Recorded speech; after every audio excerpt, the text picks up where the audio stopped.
How goes it, YouTube? Right in front of me, this is the Huawei MediaPad M5. This is a 10.8-inch tablet here, 2K display, quad stereo speakers with Harman Kardon tuning, long battery life, and a quick charge. As a tech YouTuber, you don't really get excited as much as you used to, but this is something that I've actually been excited for. You guys already know that Huawei's been killing it. They've been making really good competition laptops. Their tablets have been stepping up even higher quality than they were before. This is fully aluminum. As we can see in the back, it is a space gray type of aluminum. Wi-Fi antenna band is outside. The camera on the left side that protrudes just a little bit sticking out. More pinholes for the speaker for docking into extra accessories like keyboards or whatever docks they have. If we're looking on the right side, you will see the volume up, clicky, power button, and then we have the micro SD slot. So let's open. And here's your micro SD card expandable slot. Nothing on the left side. Nothing in the bottom, so as you can tell that the speakers are along the top and bottom. And there is bezels, not completely to the edge, but you want those bezels on a big tablet because you're not holding it like a phone, so you want the space for your thumbs. We also have a fingerprint reader on the right side if you're looking at landscape, or on the bottom where you're looking at portrait. Okay, for reference, the pixel on my right, and you can see that, is the pixel thicker? So I'm gonna hit the power here. And it actually has vibration. I felt this tablet vibrate. And the viewing angles on this look great. We're gonna sign in straight to my... Okay, now it's making me use it portrait mode. I did not go... This is the first time I actually went to the tablet without going through all its unboxing. So we're gonna get the brick. There's a SIM card tool removal. The manual. Since it doesn't have a headphone jack, Type-C to headphone jack. I'm telling you, I'm excited about this tablet, guys. Yeah, you get Type-C. Let me do that. Fingerprint. So we're gonna enable the fingerprint. And when you feel a vibration, lift your finger and place a different area. So all I gotta do is hit, there we go. There we go. We'll keep it as one finger for now. EMUI, we'll see here, so let's go. So you can use it any direction you would like. It's making noises already. Okay, hopefully you can see. I'm gonna let it time out and touch it here. And that might be the way it unlocks that quick. Nothing, nothing, touch. Wow, that is completely insanely fast. Touch. Android version 8.0. 4 gigs of RAM, 64 gigs of internal memory. The screen is 2560 by 1600. So let's tap on this. Here's the Oreo. Very responsive. The volume is only around 75%. Let's go into YouTube. Okay, that sounds really good. Doesn't sound like it's really behind the tablet. Did it all on purpose. Oh wow. Stepped up in the building, make them nervous. Better cuff your KCMO, born and raised if you ain't get the memo. Slipping in my city is a no. They see him walk through the doors, winners. Alright, that sounds really good. Even though it's firing behind us, it sounds pretty good. I'm very impressed so far. Now I'm just gonna test one last thing. My camera's about to die. Uber driver. Lyft driver. So we're gonna solve both of those. And the iPad did not let me download the Lyft driver app, and now I could actually use this tablet so I can start working with this if I wanted to stick this in the car. And let's go into the camera. So here's the back camera. I'll take a picture real quickie. Big wide angle, and then there's the beauty face, I think. Yep, I want to turn that down. That's kind of cool. It gives you that choice. Let's look at those pictures real quick. And then we got moving picture enabled. I'm gonna test if it gets sound with it. Woo! Okay, so it does have sound with it. Video X. So let's press record. And it's recording right now. This is the front facing camera. So let me swerve right over here. And you will see that that is my placement, how I'm recording everything. Front facing camera. So let me swerve right over here. And you will see that that is... I forgot the speaker sounds really loud and clear. I like that. Now one more test for the back. I'll start off over here. Okay, I'm recording. And as you can see, some stuff there. My lights. Look up here, and it is pretty bright in here, but it looks good. Okay, let's check out what I just recorded. And as you can see, some stuff there. My lights.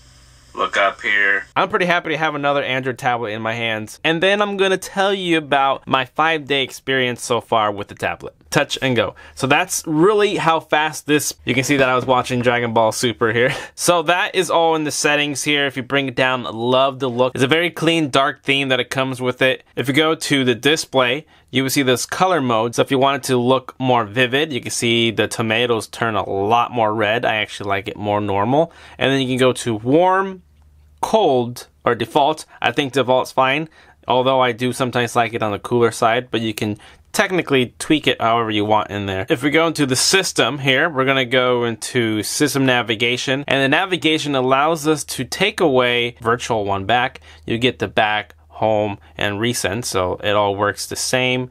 As you know, double tapping goes to it. And then navigation dock, I don't really like this one very much. It just becomes a little dot, so if you turn it on, this dot can be moved everywhere. It tells you how to navigate it. So if I bring it over here, touch, that's back, touch and hold goes home. I like to keep it where you just completely take away the navigation buttons. But once you do go to off-screen navigations, now the home button here is gesture based. If I swipe up, it goes to the recent applications.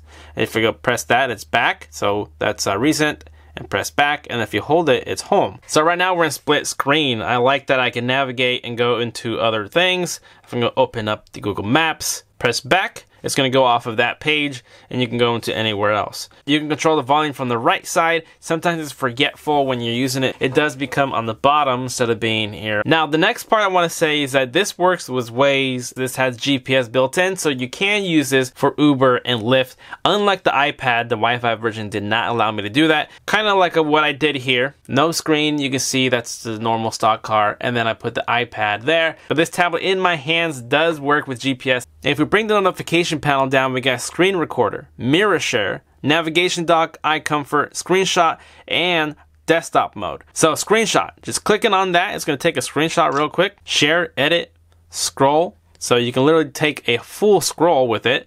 I like that. Eye comfort, it makes it dim down so that the blues aren't going to hurt your eyeballs. Navigation dock, that brings that little circle there. And then mirror share, this is going to allow you to search for devices so you can screen over. Screen recorder, so screen recorder is going to allow me to record the screens counting down, and so as I navigate, if I'm going to be playing games, and right now it's recording, so as I navigate, if I'm going to be playing games, showcasing applications on the tablet, it'll show you all this stuff. So this has this built-in screen recorder already in it. It just worked. The speakers are on the back and they get really loud, so that's going to be enjoyable. They are firing behind you, although it doesn't feel like they're really shooting backwards unless you have them on the couch or on a pillow. You're not going to be able to hear it because it muffles the back. If you have it on a table, it's going to be loud enough, perfectly fine. There's no issue there.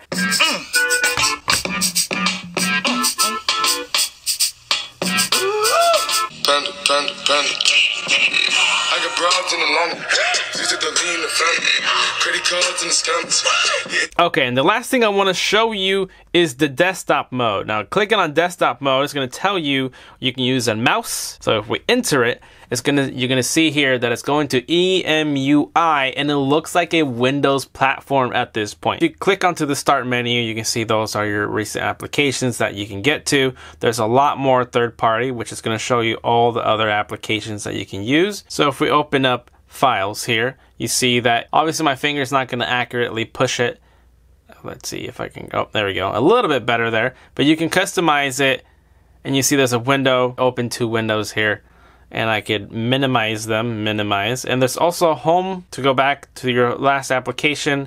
Those are all your applications that you have running that you can just click into, and that's going to be your back button. Now the camera does work really well, but it's not going to be the one that I rely on taking videos or pictures because it's just a big tablet. I don't want to be holding it like this and taking pictures.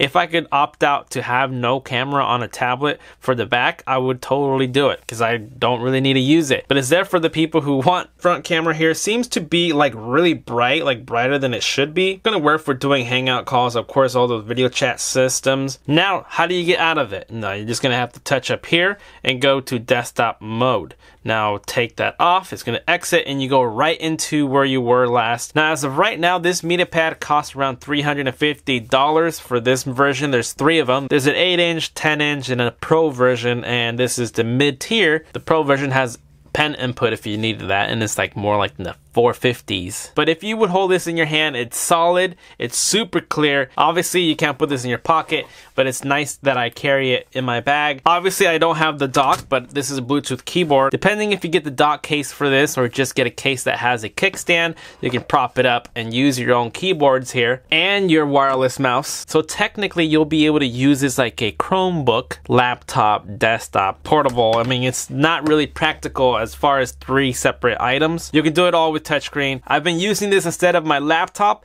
and I've only charged it once since I've had it in the last 5 days because the battery is just amazing, like I said. And this is running high-end specs, so you're not gonna have to worry about it being sluggish or running crappy. You're gonna be pretty impressed if you're looking for a giant tablet like this. I will be testing the games out on a separate video on my top 10. So be sure to subscribe and stay tuned for that video where I'll showcase all the games. So yeah, there you guys have it. This tablet was sent to me by a third party that's working with Huawei. I didn't get this directly from them. So literally I only have this because of Huawei trusting third party companies to look for tech YouTubers like me to try the tablet and give you unbiased reviews. As always, my opinion and experience is all mine. I don't have a script. I always do this from the heart, how I feel, however it comes out. I know I really don't need to say that to you guys, but just in case the people who needed to know that. There you guys have it. Until next time, I will see you later.